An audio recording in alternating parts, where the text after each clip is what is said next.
Salve, salve, meus queridos alunos! Estamos começando a aula 2 do nosso curso de extensão em Direito de Família. Hoje nós vamos conversar sobre relações de parentesco. Lembra? Ali do 1591 ou 1595 do Código Civil. Então vamos lá, dando sequência. Como eu digo, aquele nosso merchan básico. Se você ainda não nos segue nas redes sociais, @topreparatório e, certo, WhatsApp 63981272091. Você entra na lista de transmissão e conversa diretamente comigo. Não precisa, eu não gosto de grupo de WhatsApp para a gente conversar, porque grupo fica muito... Eu, por exemplo, se vocês me colocarem no grupo, eu sou um que saio fora, certo? Mas vamos lá, dando na sequência. Nosso merchan básico, para não perder a oportunidade. Aula 2, né? Fiz essa arte aqui, né? Procura-se parentes. Vamos dar uma sequência aqui. O que seria o conceito de relação de parentesco? Tá. Aí, como vocês estão vendo na tela, é a relação vinculatória existente entre pessoas que descendem uma das outras ou de um mesmo tronco comum entre um cônjuge e os parentes do outro, entre o adotante e adotado. Essa é a definição de Maria Helena Diniz. É o vínculo que une duas ou mais pessoas em decorrência de uma delas descender da outra ou de ambas procederem de um genitor comum, conceito de Venosa. Duas observações, né, bem importante: não há relação de parentesco entre cônjuges, né? Não há relação de parentesco entre cônjuge, cônjuge não é parente, e entre os conviventes lá na união estável, você não tem um vínculo conjugal, ou cônjuge, né? Piada tosca, né? Então, você não tem um vínculo conjugal, tá? Mas você tem um vínculo convivencial, então é muito importante fazer essa distinção. Então vamos lá, dando sequência. Espécies de parentesco, nós temos 3: natural, consanguíneo, sócio-afetivo ou por afinidade. Nós temos que ter em mente que parentesco natural ou por consanguinidade é aquele parentesco que vem do vínculo de sangue. Não vamos discutir, tá? Parentesco civil ou sócio-afetivo é aquele que vem da adoção, que vem daquela figura da adoção à brasileira, da sócio-afetividade. A adoção à brasileira, caso você não se recorda, era muito comum as pessoas adotarem fora do procedimento da lei de adoção. Então, o que dizia? As pessoas chegavam no hospital, pegavam uma criança para criar e levava, e ninguém sabia do passado dela. Nós vamos falar de adoção lá no ECA, quando a gente for entrar nesse ponto, mas a adoção brasileira era isso. Então eu tenho um vínculo consanguíneo, o vínculo civil, certo? Ou sócio-afetivo. Então o vínculo civil entenda-se por adoção, e o vínculo sócio-afetivo é quando você vai morar com uma pessoa e você tem o filho, né? O filho dela como se fosse seu. Essa questão da sócio-afetividade, ela é bem interessante porque ela vincula muito mais a criança ao outro, e não o outro à criança. Vou explicar. Se tiver, por exemplo, uma audiência para discutir se você tem ou não obrigação alimentar, o que vai acontecer? Se a criança enxergar você como pai, enxergar você como mãe, já era, certo? Você é pai, parabéns! Esse é o vínculo da sócio-afetividade.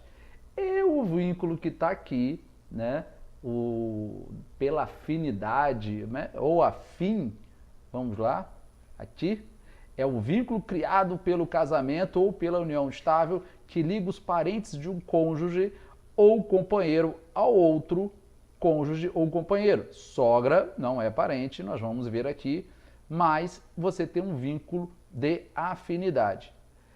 Resumindo, o que é relação de parentesco por afinidade? Você nunca mais vai esquecer. Anota, vou dizer agora.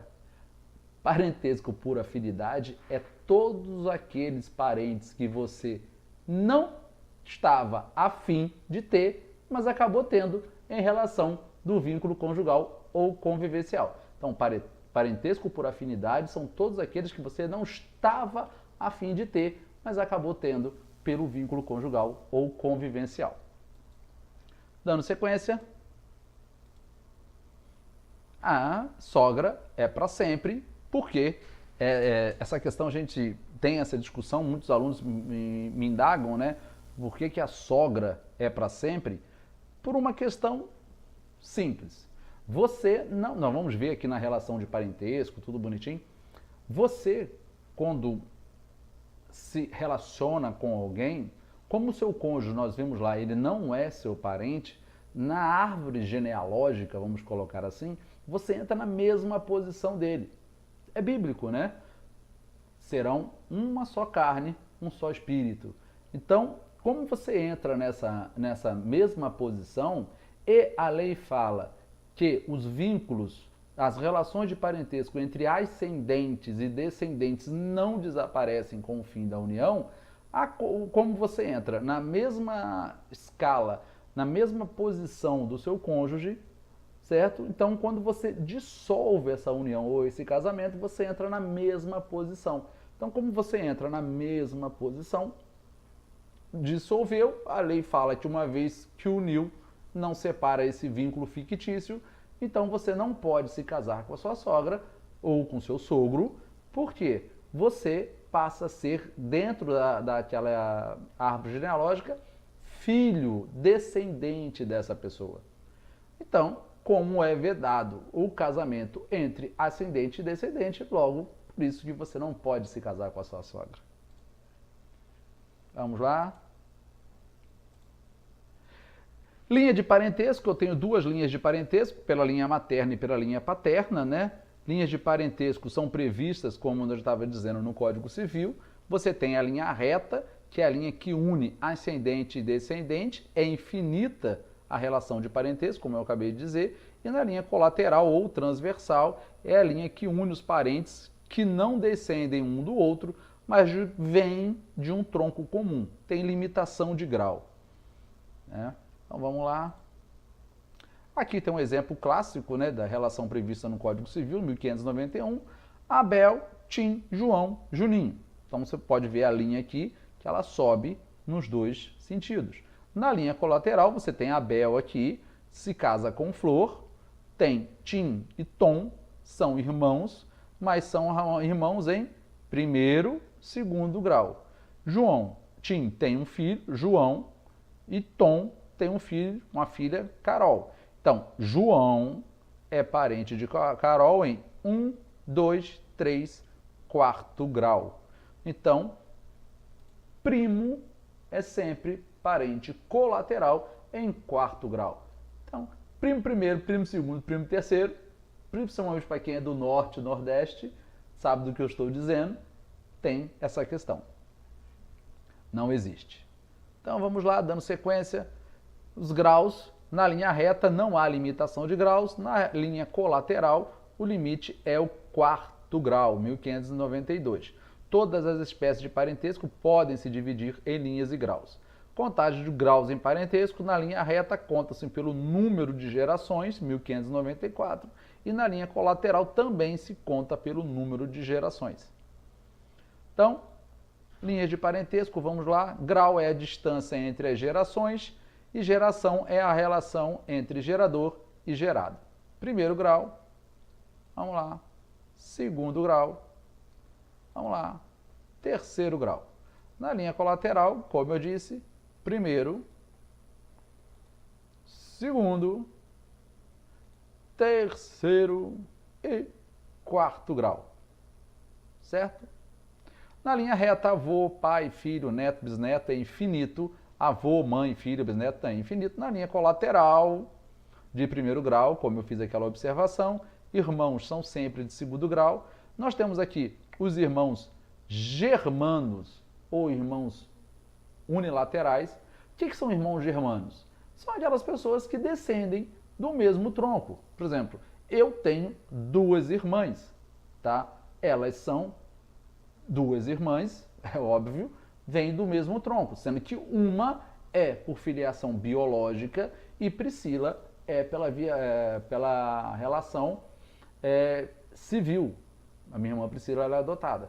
Então, mas continua sendo filho germano, principalmente porque elas descendem do mesmo grau. O que é filiação unilateral? Né? Linha colateral, os irmãos, perdão, segundo grau unilateral. É quando são frutos de uma segunda união, certo? A pessoa que se casa já tem um filho, traz esse filho para a relação, tem outro filho, e esse filho passa a ser, são irmãos, porém unilateral, ou unilaterais. Né? Tio e sobrinhos, terceiro grau, primos, quarto grau, tio, avô e sobrinho, netos em quarto grau. Só para lembrando, parentesco por afinidade, como eu disse para vocês, é todos aqueles que você não estava a fim de ter, mas acabou tendo. Né? Abel se casou com Flor, tiveram Tim e Tom. Então esse parentesco aqui de Lino e Bebel, que são pai de Flor, continua em relação a Abel. Mesma coisa Ana e Bento em relação a Flor. Né? Ó, misturou tudo, virou uma coisa só. Então, o gráfico do parentesco, vamos lá, são os que mantêm. Vamos voltar aqui para vocês verem com calma. Então, vamos lá. Então, aqui, Ana e Bento, pelo casamento, união estável, a filiação aqui de Chico, e aqui dissolveu o divórcio entre Zé e Flor e continua. A Tomás entra aqui, ele é filho de Tom e Keila, mas você pode ver que eles descem, Tomás vem pelo vínculo da adoção. Então vamos lá, para vocês visualizarem, essa questão desaparece, né? Como vocês estão vendo aqui. Tá? Isso aqui é só uma frescurada para vocês entenderem que a coisa não desaparece. Então, a importância da relação de parentesco, né? Direito de família, adoção, alimentos. Por que é importante estudar a relação de parentesco? No direito de família, adoção, alimentos, casamento, união estável. No direito das sucessões, herdeiros, a ordem de preferência, né? Inventariante. Direito processual, no 447, a testemunhas e impedimentos. No direito tributário, no direito constitucional, no direito penal, são influências diretas da relação de parentesco. Vamos dando sequência. A súmula vinculante 3 do STF diz aquela questão de impedimento de parentes na linha reta, colateral por afinidade, isso não é o nosso objeto, e nós concluímos a nossa aula de hoje neste ponto. Lembrando a vocês que esses artigos aqui, que estão links aqui para você estudar, são sugestões.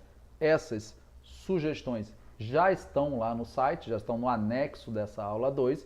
Essa aula 2 ela tem um desdobramento para a aula 2.1, que eu vou começar na sequência, porque o assunto é muito grande, mas nós temos um compromisso de aulas até 20 minutos. O que nós vamos ver agora são algumas perguntas que caíram no exame do OAB.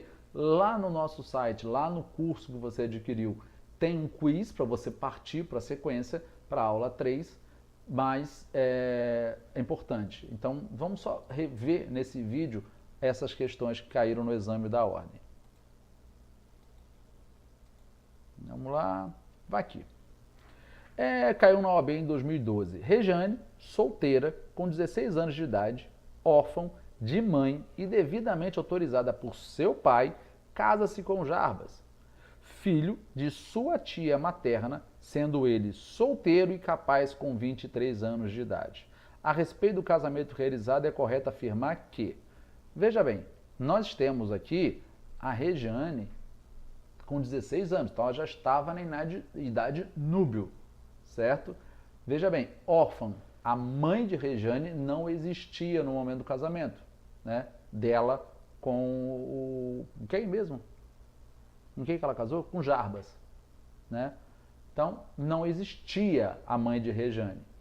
Então, vamos discutir essa questão agora do suprimento judicial ou familiar, ou pelo vínculo do poder familiar desse casamento. A. Nulo, tendo em vista o parentesco existente entre Rejane e Jarbas.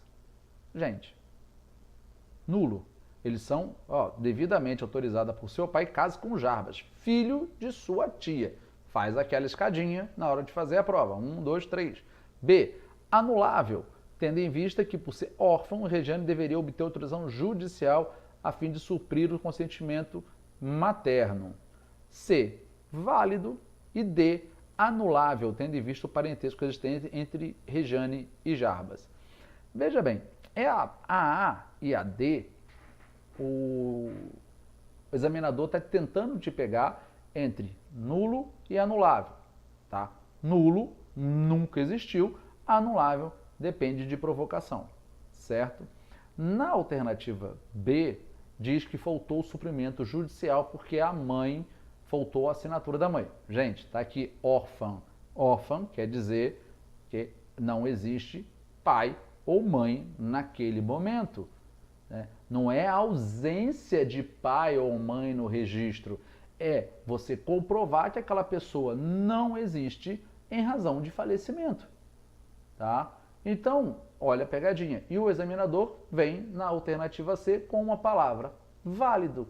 Veja bem, o pai de Regiane autorizou ela a casar, ela estava na idade de núbio, pode casar, fechou. Entenderam a pegadinha? Onde ele está? É falta de atenção.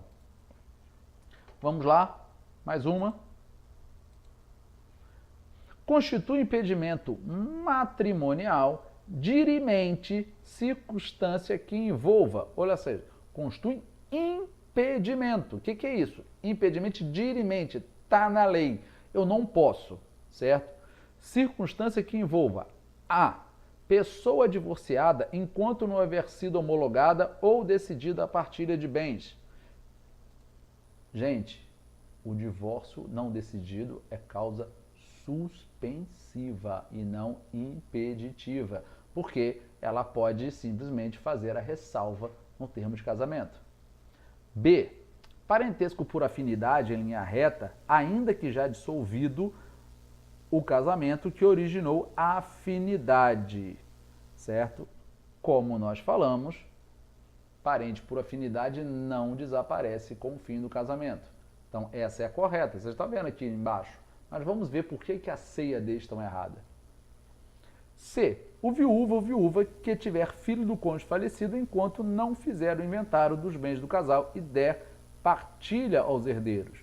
Mesma conclusão da alternativa A. Então, se você sabe que a alternativa A está errada, por consequência C também, você vai chegar a essa conclusão. E D. O tutor ou curador e seus descendentes, ascendentes, irmãos do cunhado, sobrinhos, com a pessoa tutelada ou curatelada, enquanto não cessar a tutela ou curatela e não tiver saldada as respectivas contas, certo? Então, o tutor ou curador e os seus descendentes, ascendentes, irmãos, cunhados e sobrinhos. Olha aqui quem apareceu aqui, sobrinho, tá? Com a pessoa tutelada ou curatelada, enquanto não cessar a tutela ou curatela e não tiver saldada a respectiva. Ele coloca na alternativa um parente em quarto grau. Entendeu? Onde ele está querendo te pegar? Fique esperto. Vamos lá. Mais uma. Essa aqui é do Estatuto da Criança e do Adolescente. Fernando e Eulália decidiram adotar uma menina. Iniciaram o processo de adoção em maio de 2010. Com o estágio de convivência em curso, o casal se divorciou. Diante do fim do casamento, os pretendentes à adoção, é correto afirmar que... O que o examinador quer aqui? Ele quer saber qual é a situação narrada. Um casal começa o processo de adoção, certo? E no meio desse processo de adoção, simplesmente eles se divorciam.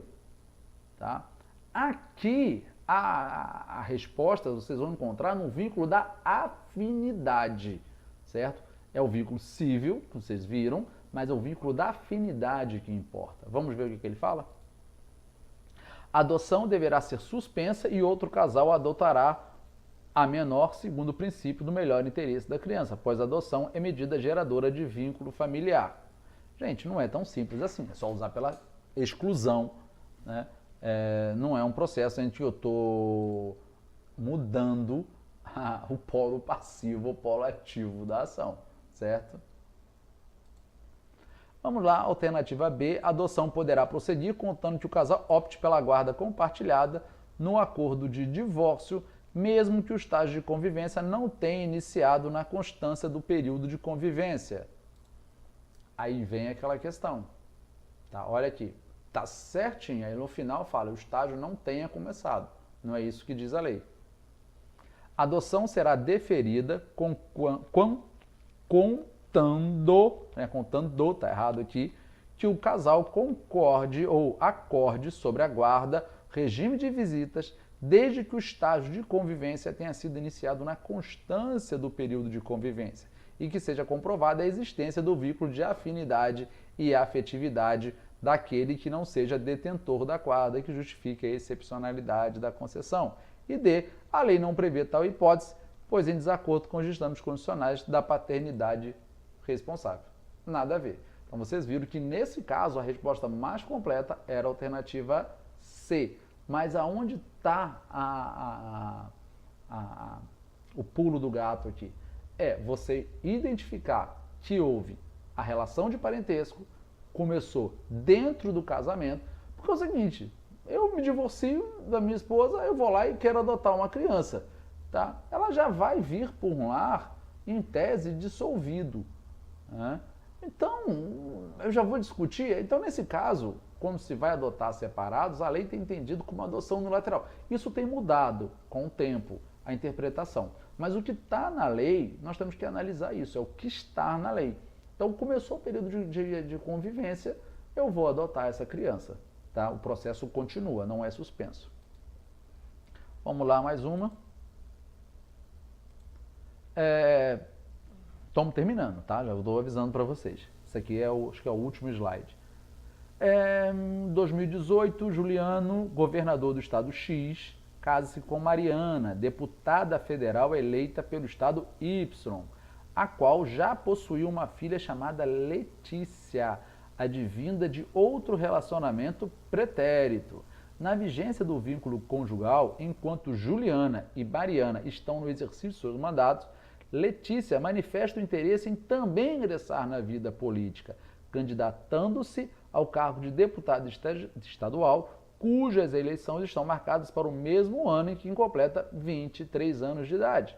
A partir das informações fornecidas com base no texto constitucional, assinale a afirmativa correta. Então, qual é? Direito político, você vê, essa questão caiu lá em direito constitucional e tem total ligação com a relação de parentesco. Por isso que eu coloquei essa questão. Nós temos que parar e ver que o exame da OAB, eu tenho até um vídeo no YouTube falando sobre isso, sobre a interdisciplinariedade entre as disciplinas. Então, o que acontece? No exame da OAB hoje eu não tenho mais simplesmente como a gente estuda na faculdade, né, em caixinhas. Não, é muito mais amplo essa questão. Então, é uma questão de direito constitucional, caiu na prova na parte de direito constitucional, porém, eu respondo ela com as questões relacionadas à relação de parentesco. Vamos ver as alternativas? Letícia preenche a idade mínima para concorrer ao cargo de deputada estadual, mas não poderá concorrer no estado X por expressa vedação constitucional enquanto durar o mandato de Juliano, que nós falamos, paternidade, relação de parentesco por afinidade. Está em linha reta, porque ela é filha de casa com Mariana, então ela não pode pelo vínculo de parentesco na linha reta. Vamos ver por que a B, C e D estão erradas. Uma vez que Letícia está ligada a Juliana, seu padrasto, por laços de mera afinidade, não existe vedação constitucional para que ela concorra ao cargo de deputada estadual no estado X. Vamos lá, mesma coisa. Letícia não poderá concorrer por não ter atingido a idade mínima exigida pela Constituição, como condição de elegibilidade para o exercício de deputado estadual. Aí entra aqui um pouco de direito constitucional de idade mínima, mas ele colocou 23, né? Então ele já rompeu essa barreira. E Letícia não poderá concorrer no estado X e Y, uma vez que a Constituição dispõe que a inelegibilidade reflexa ou indireta para parentes consanguíneos ou afins até segundo grau nos territórios da jurisdição dos titulares de mandato eletivo. Então, vamos lá. Essa questão D, ela vai no complemento, mas ela fala de ineligibilidade reflexa ou indireta para parentes consanguíneos ou afins até segundo grau. E a emenda, a súmula vinculante 13, ela é um pouco mais ampla, né? Vamos voltar lá na súmula 13 para vocês verem. Voltar aqui. Na nomeação de cônjuge, companheiro, parente, linha reta, colateral por afinidade até terceiro grau, inclusive. Ok? Então, aonde está o erro? Na alternativa D. Senhores, senhoras, senhoritas, estamos encerrando nossa aula 2. Falei demais. Vamos agora prosseguir para a aula 2.1, que é a complementação dessa aula. Aquele abraço. Gostou? Curte o canal, se inscreva, dê seu like e vamos para o próximo vídeo. Tchau!